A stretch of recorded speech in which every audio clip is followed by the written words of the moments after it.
The Ceylon Electricity Board revealed today that 10,000 metric tons of diesel required for power generation had not been supplied this afternoon. The spokesperson of the CEB, Andrew Nawamani, said the consignment of diesel had not been delivered by 4 this evening either, hinting it would be difficult to maintain a constant supply of power if diesel is not delivered soon. The spokesperson added that steps are in place to operate all 3 generators at the Lakvijaya coal power plant in Norchole, which would contribute 300 megawatts of power to the national grid. Several areas in the island experienced power outages last night, owing to breakdowns and the power stations running out of fuel. According to the CEB, the power outages occurred since there was a deficit of 100 megawatts to the national grid. The situation at power plants. 160 megawatts of power was added to the national grid today following the restoration of the 3rd generator at the Norchole coal power plant, which was inactive for nearly a month. A further 60 megawatts of power was added to the national grid this afternoon from the barge-mounted power plant at the Colombo port. While steps were taken to resume operations at the Sabugaskanda A power plant today, the Sojitz power plant remains inactive. Is there a hydropower crisis?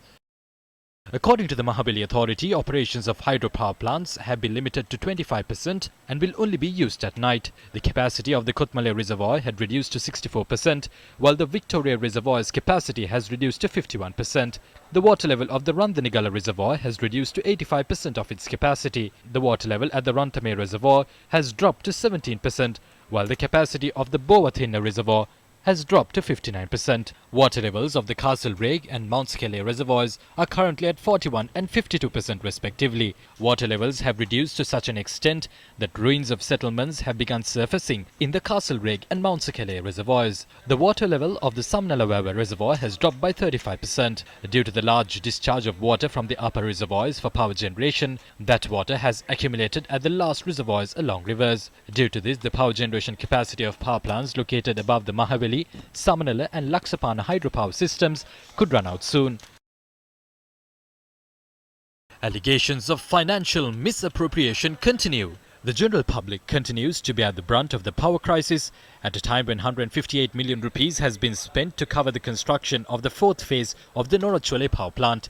A letter directed by the CEB's chairman MMC Ferdinando to its acting general manager Dr. Rohantha Abesekara reveals this in detail. Although the construction of the 4th phase was handed over to China, barring the call for tenders, not a single step has been taken to initiate the construction. Meanwhile, it is also revealed that Sri Lanka has to pay $21 million due to an agreement reached with China in 2017 for the maintenance and consultation of the Norachole power plant. However, only $3 million have been paid so far. On the 3rd of December 2021, a complete blackout was experienced. We clearly said it was a conspiracy. Even the report regarding it said the blackout was questionable. But today, the investigations into it have been forgotten. The A-level exams will commence soon. It is unacceptable to announce power cuts at a time when children are preparing for their exams. Do not do this. Last night, many provinces in the country experienced power outages.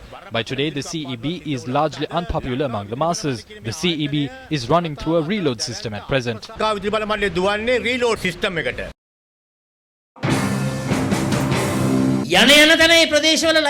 There are power cuts in all areas which we visit. They have imposed power cuts here as well. If these schools didn't receive smart boards, computers or printers, then they wouldn't have imposed power cuts. This is dirty politics. It's regrettable. We need a disciplined approach in our country. We must remove this hatred from the society.